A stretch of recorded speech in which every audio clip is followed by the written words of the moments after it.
बाजार ने इस हफ्ते तेजी के साथ बंद होने का कमाल किया है। एक उम्मीद जो बाजार ने पैदा की है और ये टिकी है एफआईआईज और एफपीआईज को रिफॉर्म्स की उम्मीद की वजह से। वहीं बाजार को ये भी लग रहा है कि आरबीआई रेट घटा सकता है। इसके साथ ही सरकार को आरबीआई ने एक बड़ा डिविडेंड भी दे दिया है, हालांकि बाजार बंद होने के बाद आया। लेकिन सबसे बड़ी बात यह है कि जियोपॉलिटिक्स में भी अच्छे संकेत मिल रहे हैं। अमेरिका और ईरान में डील की उम्मीद है। वहीं पीएम मोदी यूरोप के दौरे से लौटकर रिफॉर्म के एजेंडे को आगे बढ़ाने के लिए एक्शन में आ चुके हैं। कुल मिलाकर बहुत सारे ऐसे फैक्टर्स हैं जहां से उम्मीदें बंधी हैं, लेकिन फिर भी चुनौतियां तो कम नहीं हैं। तो आज का आवाज़ अड्डा हम इसी पर फोकस करेंगे कि ये हफ्ता कैसा था और अब इस हफ्ते ने क्या आने वाले कई अच्छे हफ्तों की नींव रख दी है। ये बातचीत होगी और इसके लिए हमारे साथ कुछ खास मेहमान हैं। कार्यक्रम में शामिल हो रहे हैं इंडस्ट्री और market expert Sunil Subramaniam, citrus advisors के फाउंडर संजय सिन्हा साहब, मार्केट एक्सपर्ट सुदीप बंदोपाध्याय और जियोजीत इन्वेस्टमेंट के सीनियर वीपी गौरांग शाह भी कार्यक्रम में शामिल होंगे। आप सभी का बहुत बहुत स्वागत है। सुनील जी, तमाम अनिश्चितताएं तो बाजार में बनी हुई हैं, ऐसा तो कमी ही नहीं है। इतनी अनसर्टेनिटी एक साथ तो पहले कभी हमने देखी भी नहीं, लेकिन उसके बावजूद ये वाला हफ्ता एक पॉजिटिव नोट पे बंद होता है। क्या माने एक रिलीफ रैली है और यहाँ से आगे हम एक अपवर्ड्स मूवमेंट बाजार में देखेंगे या फिर एक एक्सेप्शनल हफ्ता हो सकता है? कारण इस हफ्ते का ये है कि वॉर की स्थिति में ज्यादा और गंभीरता नहीं आई, क्योंकि दोनों तरफ से एक कोशिश जारी रही कि सॉल्व करे। उन्होंने प्रपोज किया, ट्रम्प ने मना किया, वो बात अलग है। एटलीस्ट बातचीत जारी है, वॉर एस्केलेशन की ओर नहीं जा रही है। वो नंबर वन। नंबर टू, कुछ आईआरजीसी के सपोर्ट से कुछ 10, 20, 32 टैंकर्स हॉर्मुज स्ट्रेट से निकले हैं, ऑलबीट विद पेमेंट टू ईरान। तो थोड़ा बहुत वो एक पॉजिटिव सिग्नल आप मान सकते हैं।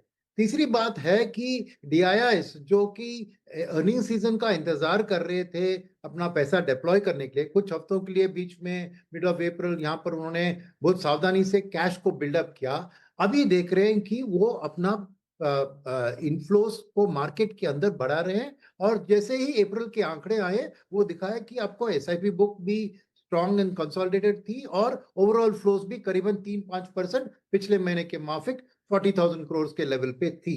तो डीआईएस की जो खरीदारी है, और उसके ऊपर जो बात है कि जिस दिन एफआईएस ज्यादा बेचते हैं उस दिन डीआईएस ज्यादा खरीदते हैं, जिस दिन एफआईएस कम बेचते हैं उस दिन डीआईएस भी अपना बाइंग कम करा रहे हैं। यानी डीआईएस क्लियरली ढूंढ रहे हैं कि अच्छे स्टॉक एफआई कोई बेच रहा है क्योंकि उनके कारण अलग होते हैं, तो उनको खरीदा जाए। और फाइनली मैं कहूंगा कि इस अर्निंग सीजन उम्मीद से बेहतर निकली। भले ही वो अपना रॉ मटेरियल इंपैक्ट जितना मार्केट ने इंपैक्ट एंटिसिपेट किया था उससे कम आया, क्योंकि फरवरी वाले जो स्टॉक्स थे रॉ मटेरियल के उसको इस्तेमाल किया गया। तो इस क्वार्टर के अर्निंग्स लार्ज कैप के 10 से 12% मैंने देखा, मगर mid cap, small cap and micro cap 30 से 40% उनकी अर्निंग्स ग्रोथ दिख रही है। तो ये एक अच्छी चीज है। यस, Q1 के लिए शायद फुल वॉर इंपैक्ट दिखेगा, मार्केट सोचने लगी उसको शायद महीने 1.5 महीने के बाद। बट अब के लिए संकेत अच्छे हैं, लिक्विडिटी अच्छी है और माहौल और खराब नहीं हो रहा है। ऑयल 110 से 105 उसी लेवल पे रेंज ट्रेडिंग में जा रहा है। एफआईएस अभी भी बेच रहे हैं, नहीं तो मार्केट और भी बढ़ सकता था। मगर डीआईएस की स्ट्रॉन्ग सपोर्ट, डीआईएस माने इन डोमेस्टिक इन्वेस्टर्स की बात करो, मैं रिटेल, एचएनआई और डीआईआईस तीनों ने मिलाकर मार्केट को सपोर्ट दिया। इसलिए मेरा मानना है कि ब्रॉडर मार्केट में actually even better performance than the larger cap space में है, राइट। बट इसको याद रखिए कि इस हफ्ते उतना आसान नहीं था। रुपए भयंकर एक डिप्रिसिएशन जोन में आई गई थी, फिर लास्ट 2 डेज में आरबीआई ने थोड़ा कंट्रोल करके उसको वापस खींच लिया, मगर मिडिल ऑफ द वीक में वो डर भी था, याद रखिए, उसको भी मार्केट ने पार कर दिया। तो मैं दाग दूंगा कि डोमेस्टिक इन्वेस्टर की जो बेस है उन्होंने कॉन्फिडेंस रखा है इस चीज के ऊपर, ये बहुत बड़ी बात है। तो लिक्विडिटी प्लस कॉन्फिडेंस के ये शॉर्ट टर्म चैलेंजेस जियोपॉलिटिक्स के कारण उसके आगे आगे इंडिया बढ़ सकती है करके एक रिटेल और एचएनआई और डीआईएस में एक कॉन्फिडेंस है, वही मैं कहूंगा। इसके अलावा इसके आंकड़े देखकर ये देखकर बताने वाली बात नहीं है ये। ओके, नहीं नहीं, अच्छी बात है। तो सुदीप साहब, बहुत सारी जगह मैंने ये कमेंट्री भी सुनी कि हम बहुत ज्यादा ओवरसोल्ड थे, तो ये बाइंग आनी ही आनी थी। और अभी सर भी कह रहे हैं, डीआईज भी खरीद रहे हैं, एचएनआईज भी खरीद रहे हैं, रिटेल पार्टिसिपेशन भी है। तो जो दर्शक हमें सुन रहे हैं इस वक्त, क्या वो भी खरीद सकते हैं? मतलब क्या वो बॉटम आ गई या वो लेवल्स आ गए जहां पर आप डेफिनेटली एक वैल्यू बाइंग करेंगे, कुछ भी नहीं खरीद लेंगे, लेकिन अब वो वक्त आ गया? देखिए विपिन जी, वैल्यू बाइंग की सजेशन तो हमेशा रहती है, पर वो अलग चीज है। और अगर आप पूछ रहे हैं स्पेसिफिकली कि बॉटम आ गया मार्केट का, ये बताना बहुत मुश्किल है। यहाँ पे तो मैं अभी भी बेट लेने के लिए तैयार नहीं हूँ। ग्लोबली और इंडिया में भी वोलेटिलिटी के बहुत सारे कारण हैं। पहली बात, जैसे सुनील साहब कह रहे थे, ये स्थिति क्लियर है कि जब तक ये जियोपॉलिटिकल इशू, पर्टिकुलरली ईरान वाला मामला रिजॉल्व नहीं होता है, तब तक ऑयल प्राइसेस ऊपर रहेंगे। और ऑयल प्राइसेस एक लेवल के ऊपर रहना इंडिया के लिए सही नहीं है। करेंसी में भी हम लोगों ने जबरदस्त प्रेशर देखा है, और इंडियन जो मैक्रो इकोनॉमिक स्थिति वो बिगड़ रहा है अगर ऑयल 100 के ऊपर रह रहा है फॉर ए लॉन्ग टाइम। और वही स्थिति हम लोग को देखने को मिल रहा है। इसके साथ साथ ये जियोपॉलिटिकल डिस्कशन तो चलता रहेगा, एक डोमेस्टिक फैक्टर पे भी हम लोग को फोकस करना चाहिए।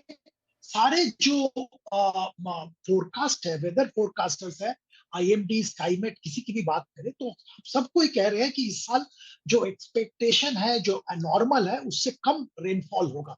और मॉनसून का डेफिसिट अगेन इंडिया के इकोनॉमी के लिए सही नहीं है, और उसका भी नेगेटिव असर कंजम्पशन डिमांड पे, ओवरऑल डिमांड पे देखने को मिलता है, जो कि अगेन मार्केट के लिए अच्छा नहीं है। तो ये माहौल ये है। हाँ, मार्केट बिल्कुल ओवरसोल्ड दिख रहा है बहुत सारे जगह पे। और जब भी ऐसा सेलिंग, जबरदस्त सेलिंग देखने को मिलता है, तो नेचुरली थोड़ा ओवर सेलिंग आ जाता है। तो कभी भी रिकवरी आए तो जबरदस्त शॉर्ट कवरिंग देखने को मिलता है, जो कि मार्केट को, अगर मार्केट को 50 पॉइंट ऊपर जाना था तो शायद 100 पॉइंट ऊपर जाके रुकता है। ये तो एक कॉमन अरिथमेटिकल स्थिति है। उसको अगर अलग रखें तो लॉन्ग टर्म निवेशक करे क्या? मुझे तो ये लगता है, और मैं हमेशा से ये बोलते आ रहा हूं कि देखिए, अगर आपको एक अच्छा स्टॉक आपने आइडेंटिफाई किया है और आपको ये स्टॉक खरीदना है, वैल्यूएशन के कारण आप खरीद नहीं पाए थे, तो मुझे तो लगता है आपको थोड़ा थोड़ा करके खरीदना चाहिए। एक साथ मत खरीदिए, क्योंकि किसी को मालूम नहीं है बॉटम कहाँ है, जैसे किसी को मालूम नहीं होता है पीक कहाँ है। और आप एक्यूमुलेट करना चाहें तो थोड़ा थोड़ा करके एक्यूमुलेट जरूर कर सकते हैं, और वो मुझे लगता है करना भी चाहिए, क्योंकि कहीं ना कहीं ये वेस्ट एशिया वाला प्रॉब्लम भी सॉल्व होगा, और मार्केट भी ऊपर जाएगा, और मॉनसून के रिलेटेड जो चैलेंजेस है वो भी इकोनॉमी तगड़ा है, कुछ ना कुछ आगे पीछे करके उसको एब्जॉर्ब कर लेंगे। अगर अच्छा स्टॉक आपने आइडेंटिफाई किया है, थोड़ा थोड़ा करके जरूर एक्यूमुलेट करें। जी, तो अच्छे स्टॉक अगर आइडेंटिफाई किए हैं तो ज़रूर थोड़े-थोड़े करके खरीद लीजिए। हालाँकि सुदीप जी ने कहा, बिल्कुल ये नहीं कह रहे कि बॉटम आ गया है, कहा भी नहीं जा सकता। लेकिन हाँ, बाइंग हो रही है और if you find anything good तो आप ज़रूर वहाँ से थोड़ा-थोड़ा जमा करना शुरू कर सकते हैं।